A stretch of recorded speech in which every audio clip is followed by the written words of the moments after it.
আজকের ভিডিওতে রায়মানিক মহাবিদ্যালয় 2024-এর সপ্তম শ্রেণীর পরিবেশ বিজ্ঞান বিষয়ে দ্বিতীয় পরীক্ষায় মূল্যায়নে যে 18 নম্বর প্রশ্ন সেটি রয়েছে, অর্থাৎ Raiganj coronation high school HSC বিদ্যালয়ের সমস্ত প্রশ্নের উত্তরগুলি করব। তার আগে তোমরা কেউ যদি আমার চ্যানেলে নতুন হয়ে থাকো তাহলে চ্যানেলটি অবশ্যই সাবস্ক্রাইব করে নেবে।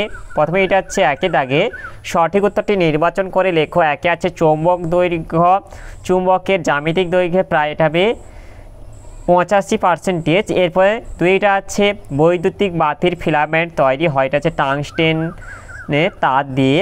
এরপরে তিনি আছে সালোক সংশ্লেষ প্রক্রিয়ায় সৌরশক্তি রূপান্তরিত হয় যে শক্তিতে, তা হলো এটা হচ্ছে রাসায়নিক শক্তি। 4 গুচ্ছমূল দেখা যায়, এটা হচ্ছে ধান গাছে হবে। 5 প্রদত্ত কোনটি দ্বিবীজপত্রী বীজ, এটা হবে ছোলা হবে। এরপর 2 দিকে আছে সংক্ষিপ্ত উত্তর দাও। একে আছে প্রচ্ছায়া উপচ্ছায়া বলতে কি বোঝায়?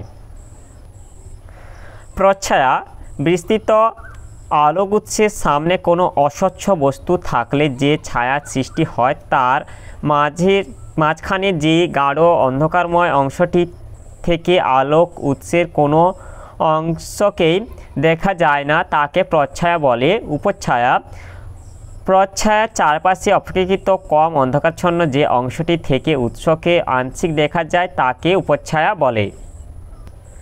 এরপরে 2টি যেটা আছে একটি বাল্ব, 2টি ব্যাটারি এবং একটি সুইচ, সেটা হচ্ছে অন অবস্থায় দিয়ে একটি পরিষ্কার বর্তনী চিত্র অঙ্কন করো। এখানে যে তোমাদের 2টি সেল দ্বারা হচ্ছে 2টি সেল, একটা হচ্ছে সুইচ যেটা হচ্ছে অন অবস্থায় এবং হচ্ছে একটি হচ্ছে যেটা হচ্ছে বাল্ব দিয়ে একটা বর্তনী তোমাদের এঁকে দেখিয়ে দিলাম।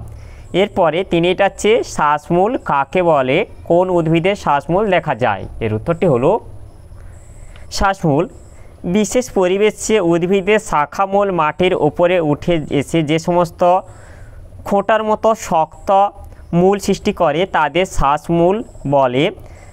সুন্দরী, গরান, গেওয়া প্রভৃতি লবণাভ উদ্ভিদে দেখা যায়।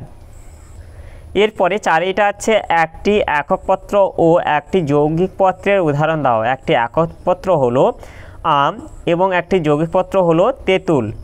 এরপরে তড়িৎচুম্বকের শক্তি কী কী উপায়ে বৃদ্ধি করা যায়? এর উত্তরটি হলো তড়িৎচুম্বকের শক্তি বাড়ানোর উপায়গুলি হলো 1 কুণ্ডলীর একক দৈর্ঘ্যে পাক সংখ্যা বাড়ানো, 2 তড়িৎচুম্বকের মধ্য দিয়ে তড়িৎ প্রবাহ মাত্রার মান বৃদ্ধি করা, 3 চৌম্বক প্রবণতা বেশি অথচ ধারণ ক্ষমতা কম, যথা কাঁচা লোহা বা পেটা লোহা, স্ট্যালয় নামক Fe ও Si যুক্ত সংকর ধাতু মজ্জা হিসেবে ব্যবহার করা। এরপরে 3 থেকে আছে নিচের প্রশ্নগুলি যথাযথ উত্তর দাও। একে আছে এতে আছে স্বপরাগ ও ইতর পরাগ যোগ কাকে বলে? এর উত্তরটি হলো স্বপরাগ যোগ কোনো ফুলের পরাগরেণু যখন ওই ফুলের গর্ভমুণ্ডে অথবা একই গাছের অন্য ফুলে গর্ভমুণ্ডে পড়ে বা স্থানান্তরিত হয় তখন ওই ঘটনাকে স্বপরাগ যোগ বলে, যেমন রঙ্গন, দোপাটি প্রভৃতি ফুলের পরাগযোগ।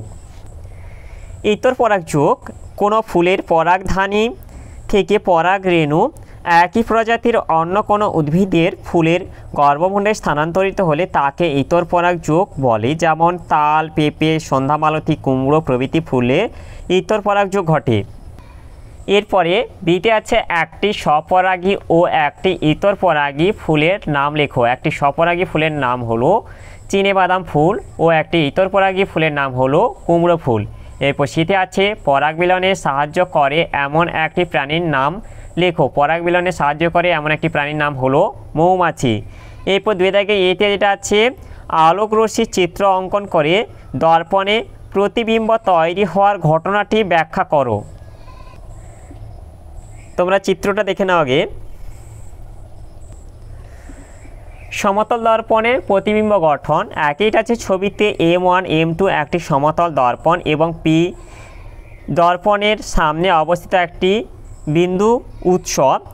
2 P বিন্দু থেকে PO রশ্মি লম্বভাবে দর্পণে আপতিত হয়ে OP পথে অবিলম্বভাবে প্রত্যাবর্তন করে। 3 PM PN ইত্যাদি রশ্মিগুলি তির্যকভাবে দর্পণে প্রতিফলক তলে আপতিত হয় এবং প্রতিফলনের নিয়ম অনুযায়ী MQ NR ইত্যাদি পথে প্রতিফলিত হয়ে চোখে পৌঁছয়। 4 PO QM RN ইত্যাদি রশ্মিগুলিকে পেছন দিকে বাড়ালে তারা P1 বিন্দুতে মিলিত হয়। দর্পণের সামনে চোখ রাখলে মনে হয় যে প্রতিফলিত রশ্মিগুলি P1 বিন্দু থেকে আসছে। P1 বিন্দুকে বলা হয় P বিন্দুর অসৎ প্রতিবিম্ব।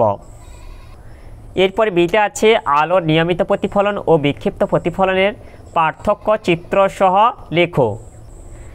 নিয়মিত প্রতিফলন, বিক্ষিপ্ত প্রতিফলন বিষয়।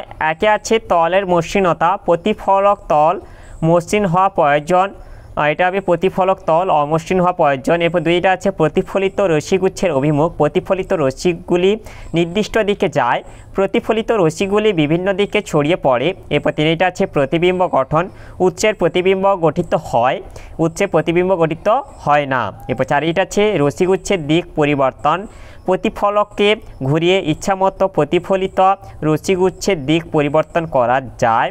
এটা হচ্ছে প্রতিফলককে ঘুরিয়ে ইচ্ছামতো প্রতিফলিত রশ্মিগুচ্ছের দিক পরিবর্তন করা যায় না। এরপর পাঁচের আছে প্রতিফলকের ঔজ্জ্বল্য, প্রতিফলিত রশ্মি বরাবর প্রতিফলকের দিকে তাকালে সেটি চকচকে দেখায়। এক্ষেত্রে প্রতিফলিত রশ্মি চারদিকে ছড়িয়ে পড়ে এবং তার কম অংশই আমাদের চোখে আসে, সেজন্য প্রতিফলককে ঔজ্জ্বল্য দেখায় না, বস্তু দৃশ্যমান হয়। এরপরে ছয়টা আছে জ্যামিতিক দৈর্ঘ্য, আপতিত রশ্মিগুচ্ছ সমান্তরাল হলে প্রতিফলিত রশ্মিগুচ্ছ ও সমান্তরাল হয়, আপতিত রশ্মিগুচ্ছ সমান্তরাল হলে প্রতিফলিত রশ্মিগুচ্ছ সমান্তরাল হয় না। এরপর সাথেটা আছে উদাহরণ, আয়না, চকচকে স্টিলের থালা ইত্যাদি থেকে নিয়মিত প্রতিফলন হয়। এটা হচ্ছে সিনেমার পর্দা, ঘষা কাঁচ ইত্যাদি থেকে বিক্ষিপ্ত প্রতিফলন হয়। এরপর ছবিটি হলো তোমাদের এই যে তোমাদের নিয়মিত প্রতিফলনের ছবিটা এঁকে দেবে এইভাবে, এবং বিক্ষিপ্ত প্রতিফলনের ছবিটাও এঁকে দেবে। তাহলে আজকের ভিডিওতে আমরা সপ্তম শ্রেণীর পরিবেশ বিজ্ঞান বিষয়ে যে 18 দাগে Raiganj coronation high school HS বিদ্যালয়ের সমস্ত প্রশ্নোত্তরগুলি শেষ করলাম। আর তোমরা কেউ যদি আমার চ্যানেলটা এখনও সাবস্ক্রাইব করে রাখোনি তাহলে চ্যানেলটা অবশ্যই সাবস্ক্রাইব করে নেবে। ভিডিওটি ভালো লাগলে ভিডিওটিকে অবশ্যই লাইক, কমেন্ট ও শেয়ার করতে ভুলবে না।